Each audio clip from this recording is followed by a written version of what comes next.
Mumbai police के anti corruption bureau में काम करने वाले गणेश सपकाल ने एक महिला के ज़िंदगी के साथ किया खिलवाड़, शादी का झांसा देकर बनाया शारीरिक संबंध और उसके बाद में 20 लाख रुपए की ठगी।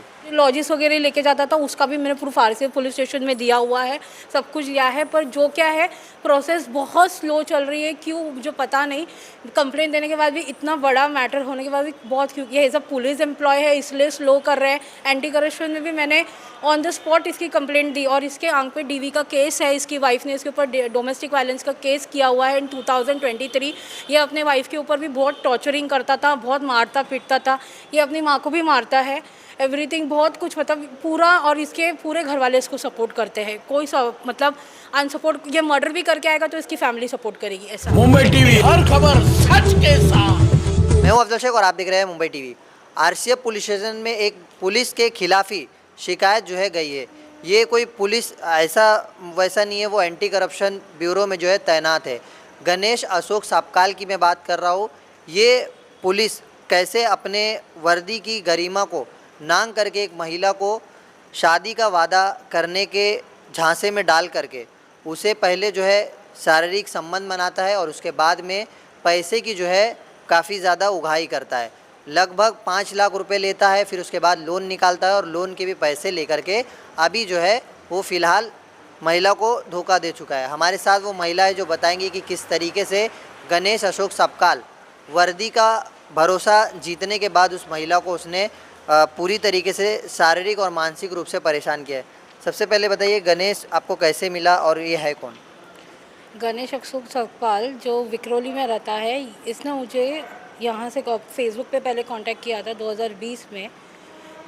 मुझसे कुछ ख़रीदारी की थी, तो उसके बाद मुझे 2023 में उसने कांटेक्ट किया कि मुझे 2020 में बताया गया था कि मेरा शादीशुदा ज़िंदगी अच्छा नहीं चल रहा है।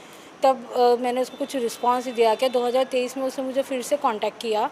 तो मुझे बताया कि मेरा तलाक होने वाला है और मुझे सब बताया गया। ये बताया कि मेरा डिवोर्स अभी स्टेज पे है, इस पे है। तो मैं उससे बातें करने लगी, तो हम लोग फर्स्ट टाइम इधर मिले थे। तो उसने मुझे अपने सब बताया कि मेरी बीवी ऐसी, मतलब बीवी के बारे में ज़्यादा करके बुराइयां करता था बहुत। तो हम लोग का मिलना जुलना थोड़ा बढ़ गया। तो मेरे को उसने बताया कि मैं अभी अपन फ्लैट लेंगे, फ्लैट में जाएंगे, फ्लैट में सेपरेट लेंगे, क्योंकि हमारा फ़ाइनल होने वाला है। तो फिर मैंने उसको पहले 5 लाख रुपए एनएफटी तौर पे दिया। उसने मेरे को बताया कि मेरे आंख पे बहुत लोन है, क्योंकि मैं पुलिस वाला हूँ। तो मेरी माँ ने 10 लोन निकाला है। तो फिर मेरे को ऑफिशियली मेरे को 63,000 पेमेंट है। तो मेरा सब कट फिट जाता है, तो मैं इतना अफोर्ड नहीं कर सकता। तो मैं ऐसा उसके ऊपर कभी अनट्रस्ट नहीं किया। ऐसा लगा वो पुलिस एम्प्लॉय है तो ऐसा अनधोखे वाला तो नहीं रहेगा। तो मैं उस पर बहुत ट्रस्ट करती थी, और जैसा वो है तो ऐसा कोई अनविश्वास नहीं करेगा कि वो ऐसा कर सकता है। उसको देख के भी ऐसा लगा कि वो ऐसा कर सकता है। वो इतना अच्छा रिस्पेक्टफुली बातें करता था, इतना डिसेंट वे में बात करता था, कभी कोई ऐसा फालतू की बातें नहीं की। तो फिर मैंने कभी उस पर अनट्रस्ट नहीं किया। मैंने ये बंदा, जब भी मैं उससे फॉलोअप करती थी कि इस चीज़, ये पैसा क्यों चाहिए, क्या चाहिए, वो बातें टालता था। तो फिर पर मेरे को उस पर ऐसा विश्वास था, उसने पहले मेरा विश्वास जीता पूरा, फिर पैसे लेना। फिर बाद में थोड़े थोड़े दिन हो गए, उसने अपने बहन के नाम पे मुझे बोला कि मेरी बहन दुबई जा रही है, तो उसको 2 लाख रुपए की सेटलमेंट, उसको 3 लाख रुपीज़ पेमेंट है, तो वो 3 लाख रुपीज़ मैं तेरे को दे दूँ, मैं तेरे को नेक्स्ट मंथ वो पूरा का पूरा 2 लाख रुपए दे दूँगा। 1.5 लाख का लोन निकलवाया नावी ऐप से। वो नहीं हो गया तो थोड़े दिन नहीं हो गए, तो फिर मुझसे अपनी ज्वेलरी बिकवा ये मॉर्गेज करवाई। मुझे सब प्रूफ दिए, ऐसे नहीं कि मुझे प्रूफ नहीं दिए, मुझे सारे प्रूफ दिए कि उसकी मॉम ने अपनी ज्वेलरी रखी थी, कि किसी की तो ज्वेलरी रख के उन लोग की फाइनेंशियल प्रॉब्लम थोड़ी लॉस थी। उसने मेरे को ये बताया कि मेरी जो बीवी है उसने पूरा हमको बर्बाद कर दिया, पूरे कर्जे में डाल दिया, तो हम लोग का फाइनेंशियल पूरा लो है, तो मुझे तू ये सबसे निकाल सकती है, प्लीज़ मुझे हेल्प कर। तो मेरे को उस पर थोड़ा सा लगा कि ठीक है, मैं, और वो एकदम जेन्युइन लगा मुझे। तो मैं उसकी हर एक बात, और मुझे उसने प्रूफ दिखाया था, अपनी मॉम के चैट दिखाए थे कि उसने ज्वेलरी रखी हुई है उसकी मॉम ने, और उसकी वो जो बंदी की रखी है वो मांग रही है। तो इसने मुझे सिर्फ इतना ही बोला कि तू 4 महीने के लिए मॉर्गेज कर, मैं 4थे महीने में तेरे को मेरा विक्रोली महाड़ा का रूम है वो मैं बेच के तेरे को दे दूँगा। जब से वो ज्वेलरी मेरी मॉर्गेज हो गई, उसमें कुछ 7,000 रुपये का इंटरेस्ट था, उसने वो भी नहीं 3 साल के लिए रखा, पर उसने मुझे बोला कोई इंटरेस्ट भरने की मेरे को ज़रूरत भी नहीं, मैं 4 महीने में वो विक्रोली का रूम बेच के तेरे को दे दूँगा। अभी तक वो 4 महीने नहीं आए, अभी तक नहीं। मैं उसने फिर मेरे से कोई ना कोई फिर मेरे को क्रेडिट्स कार्ड्स के दिखाता था, मेरी बीवी ने क्रेडिट कार्ड के पैसे नहीं भरे, मुझे फ़ोन आ रहे हैं, ये सब शादी के पहले का है। और मैं इतने कभी ये सब लोन वगैरह के मामले में नहीं थी, ना मेरे पास क्रेडिट कार्ड था, तो मेरे को इस सब के बारे में कुछ नॉलेज नहीं था। मैं सिर्फ इसके ऊपर ट्रस्ट करती थी कि ये क्या बोल रहा है। ये पूरा मुझे प्रूफ के साथ देख, मेरे को लोन वाले का कॉल आ रहा है, मेरी बीवी ने लोन निकाला, मेरे को अरेस्ट वारंट आया है, ये मेरे को अर्जेंट, ऐसे कर करके नए नए बहाने, वकील को पैसे देने हैं, ये मेरे को उसने मेरा घर, मेरा विक्रोली, मैं उसको बोलती थी, तूने मुझे बोला था विक्रोली का घर बेच के मेरे को दे देगा सब पैसा, तो मेरे को बोलता था। मेरी बीवी ने उसको स्टे ऑर्डर मारा है, उसमें कुछ कोर्ट का स्टे ऑर्डर का ये भी दिखाया, पूरा डॉक्यूमेंट भी दिखाया, तो मेरे को उसमें विश्वास था कि वो जो बोल रहा है सच बोल रहा है, कभी मैंने अनविश्वास नहीं किया। तो ऐसे करके 2023 तक इससे मेरे से 20 लाख रुपए तक लेते गया। फिर 2024 में इसने मेरे से डिस्टेंस बनाना चालू कर दिया। डिस्टेंस मतलब ये गायब रहता था, कुछ फ़ोन पे बात नहीं करता, ये नहीं करता था। और जैसे मैं अपने लाइफ में भी, मैं अकेली सिंगल मदर थी, तो मैं अपने लाइफ में बहुत ज़्यादा बिज़ी रहती थी, तो कभी कभी मैसेज करता था जब इसका मन किए करता था। 2025 में मुझे समझ चला कि एक इसके लाइफ में एक लड़की है जो इसकी इंस्टाग्राम पे डीपी रखती थी, तो मैंने इसके बारे में इसका पता कराया, ये लड़की कौन है। तो ये मेरे को बताता था कि ये मेरी बीवी की फ्रेंड है, ये सिर्फ प्रूफ निकालने के लिए ये डीपीज़ रख रही है, ये फ़ोटोज़ रख रही है प्रूफ निकालने के लिए कि इसका कोई अफेयर है। तो मैंने वो भी चीज़ इग्नोर कर दी, क्या वो लड़की हो भी सकती है, उसकी बीवी उसके खिलाफ़ प्रूफ निकालने के लिए डीपीज़ रख रही है। फिर थोड़े दिन हो गए, इसने मेरे अंक पे 3 लोन्स भी निकाले अपने बाद में इसने बोला कि मेरी बीवी ने 7 लाख की एलिमनी मांगी है, मेरा फाइनली डिवोर्स हो जाएगा, फिर हम दोनों साथ में रहेंगे, मेरा फाइनली डिवोर्स है, मुझे 7 लाख की ज़रूरत है। तो इसने जो फिर ज्वेलरी वाला इसको कॉल करने लग गया कि ज्वेलरी को 3 साल हो गया ना, ये इंटरेस्ट आया है ना, कुछ आया है इंटरेस्ट। तो उसने ज्वेलरी वाले ने, तो मेरी ज्वेलरी थी तो मैं भी गई थी रखने के लिए, तो उसने मेरे को कांटेक्ट किया क्योंकि ये रिप्लाई देना बंद कर दिया। तो इसने मैंने इसको कॉल किया कि ज्वेलरी वाले ने 2.5 लाख रुपए का इंटरेस्ट एंड 3.25 लाख रुपए तेरे को दिया, उसका पकड़ के 6 लाख रुपए तो मांग रहा है। तो इसने नया तरीका निकाला, क्योंकि मैं तो बेचने के लिए रेडी नहीं थी, क्योंकि मैंने बोल दिया था मैं अपनी ज्वेलरी नहीं बेचूंगी। तो इसने मुझे फुसलाया, मेरे को घुमाने ले गया, ये लगाया कि नहीं तू मेरे पे विश्वास कर, ये फाइनल है, अभी मेरा डिवोर्स हो जाएगा, मेरे को बीवी को 7 लाख रुपए देने हैं, अभी कैसे भी 2.5 लाख देना है, फिर 1 साल के बाद 2.5 लाख देना है, फिर बाकी का रिमेनिंग थोड़े दिन में देना है, मतलब हमको 2 साल में इसको पूरा क्लियर करना है। मुझे सिर्फ शादी के लिए इतना हाँ, सिर्फ आई डोंट नो कि इसको ये क्या चीज़, सिर्फ मेरे से पैसे ही चाहिए थे कि फ़िज़िकल रिलेशन चाहिए था, ऐसे कि नहीं इसके बहुत। फिर बाद में वो लड़की का एक मैंने सब डीपीज हुआ उसकी आईडी पे मैंने देखे, इसके बहुत सारे ऐसे फ़ोटोज़ उसके साथ थे, मतलब वो उसके साथ उसके फ़ोटोज़ नहीं लगाती, इसके सिंगल्स फ़ोटो लगा के उसमें आई लव यू।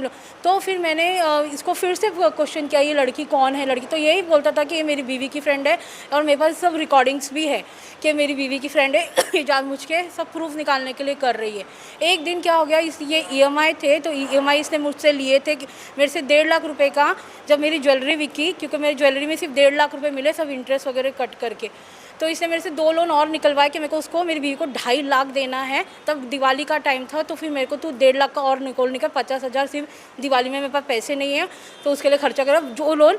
जो अक्टूबर नवंबर में जो लोन निकाला था 5 एंड क्रेडिट से, वो ये पे करता था मुझे, क्योंकि मैंने बोला था मैं कुछ भी पे नहीं करूँ, मेरे पास नहीं है, तो ये मेरे पास विश्वास करके वो करता था पे, ठीक है। तो इस लास्ट जून में क्या हो गया, ये 13 जून की बात है, तो ये मेरे को EMI दे नहीं रहा था, तो इसने मेरे को जो EMI 5,000 रुपये दिया, 15,000 का EMI, तो मैंने इसको EMI रिटर्न कर दिए। तो इसकी चालाक बोलता है मेरे को EMI आया ही नहीं, तुझे जो मेरे को रिटर्न किया मेरे को आया ही नहीं।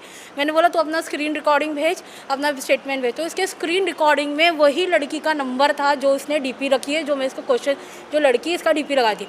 तो मैंने वो नंबर पर कॉल किया वो लड़की को, तो ये लड़की निकली कोपर खेरने की, उसने मुझसे वाशी में मिली, इसके बारे में सब बताया। ये बंदे ने विदाउट शादी सब कुछ वो लड़की के साथ मतलब पूरा फिजिकली था। उसके घर में जाके उसके भाई भाभी से सिंदूर विंदूर लगा के पर्सनल में शादी करके आया, उज्जैन फिर घुमा के आया, उधर आशीर्वाद वाला सब कुछ लेके आया। वो लड़की ने सब मुझे बताया, पर वो लड़की इसके ऊपर एक्शन लेना नहीं चाहती, इसलिए पिक्चर में नहीं आ रही। पर वो अभी उसको टोटली सपोर्ट कर रही है। मेरे को लड़की के बारे में कुछ बताना नहीं है क्योंकि मेरे को उससे मगर उसके साथ भी हो गया, आपको लगा कि जो आपके साथ हो रहा है उसके साथ हो सब कुछ हो चुका है और उसको ये ओके है, पर मेरे को ये चीज़ ओके नहीं है क्योंकि मेरे साथ तो बहुत बड़ा धोखा हुआ है। तो उसको सब कुछ ओके, वो मुझे उससे कुछ लेना देना नहीं है। उसने क्या किया वो मुझे कुछ नहीं, पर वो लड़की से मुझे सब सच्चाई पता चली और उसी के भी मेरे पास सारे प्रूफ्स वगैरह सब कुछ है। तो ये तमाम जो चीज़ें हो गई चीटिंग के अलावा, जिस तरीके की आपने जो है एक शिकायत भी की है कि शारीरिक संबंध, तो वो भी आपको कहीं पे लेके जाते थे या जो है आपको जो लॉजिस वगैरह लेके जाता था उसका भी मैंने प्रूफ आरसीएफ पुलिस स्टेशन में दिया हुआ है, सब कुछ लिया है। पर जो क्या है प्रोसेस बहुत स्लो चल रही है, क्यों मुझे पता नहीं। कंप्लेंट देने के बाद भी, इतना बड़ा मैटर होने के बाद भी बहुत, क्योंकि ये सब पुलिस एम्प्लॉय है इसलिए स्लो कर रहे हैं। एंटी करप्शन में भी मैंने ऑन द स्पॉट इसकी कंप्लेंट दी और इसके आंख पे डीवी का केस है। इसकी वाइफ ने इसके ऊपर डोमेस्टिक वायलेंस का केस किया हुआ है इन 2023। ये अपने वाइफ के ऊपर भी बहुत टॉर्चरिंग करता था, बहुत मारता पीटता था। ये अपनी माँ को भी मारता है, एवरीथिंग बहुत कुछ, मतलब पूरा। और इसके पूरे घर वाले इसको सपोर्ट करते हैं। कोई मतलब अनसपोर्ट, ये मर्डर भी करके आएगा तो इसकी फैमिली सपोर्ट करेगी, ऐसा है। अभी ये आपने देखा कि पुलिस महकमे का ये जो है था, अब पुलिस अगर ऐसा काम करेगी तो कहाँ जाएंगे और सुरक्षा क्या है? तो आप क्या मांग करेंगे कि ऐसे पुलिस वालों के खिलाफ आप तुरंत शिकायत करें? नहीं, मैं भी चाहती हूँ कि as a police he is failed. ये पुलिस में काम के लायक नहीं है। अगर पुलिस ही ये सब काम करने लग गए तो हम जैसी लेडीज़ किसके पास जाएंगे? जैसे कि मैंने अभी फेस भी किया है, मैं जब जा रही हूँ पुलिस स्टेशन में कंप्लेंट करने, एज ए एनसी करने, ये बहुत सारे ऑफिसर्स को कॉल करता है और जो मेरा ऑफिसर से मैं कंप्लेंट करती हूँ वो उसको कॉल करते हैं और इसको छोड़ देते हैं और मेरा सिर्फ एनसी लेके मेरे को छोड़ देते हैं।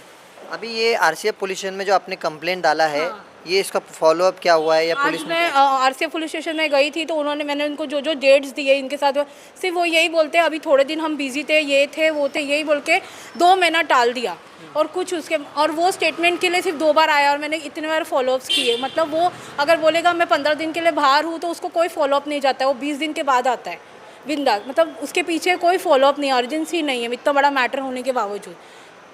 तो फिलहाल जिस तरीके से आपने सुना, एंटी करप्शन ब्यूरो में काम करने वाले गणेश सपकाल का ये कैसा कारनामा था, क्या करता है वो एंटी करप्शन ब्यूरो में? एंटी करप्शन में वेबमेल का काम करता है, जो भी ऑनलाइन कंप्लेंट्स आती है वो सब चेक करता है वेबमेल में। आपने देखा, जाके वेरीफाई किया? हाँ, वो उन्होंने ही बताया मुझे, वो वेबमेल में है। एंटी करप्शन में भारती करके है, उन्होंने बताया कि वो वेबमेल में है काम पे। तो फिलहाल जिस तरीके का ये मामला था, इस मामले से अब जो है ये सवाल उठ रहा है कि क्या गणेश सपकाल के ऊपर कोई कानूनी कार्रवाई की जाएगी? क्योंकि पुलिस की वर्दी है तो इस वर्दी का भी एक जो है गरिमा होता है, उस गरिमा को नांग करके अगर कोई जो है किसी महिला के साथ में इस तरीके का जो है अत्याचार करेगा तो क्या उस पर कानूनी कार्रवाई वैसे ही होगी जैसे आम सिटीज़न पर हो जाती है? फिलहाल अभी देखना इस मामले पर किस तरीके से जो है वो आरसीएफ पुलिस स्टेशन इन्वेस्टिगेशन करता है और गणेश सपकाल के ऊपर डिपार्टमेंटल इंक्वायरी शुरू करके जो है इस कार्यशैली पर जो है पूरी तरीके से जांच की जाती है। कैमरामैन नाविद कुरैशी के साथ मुंबई टीवी।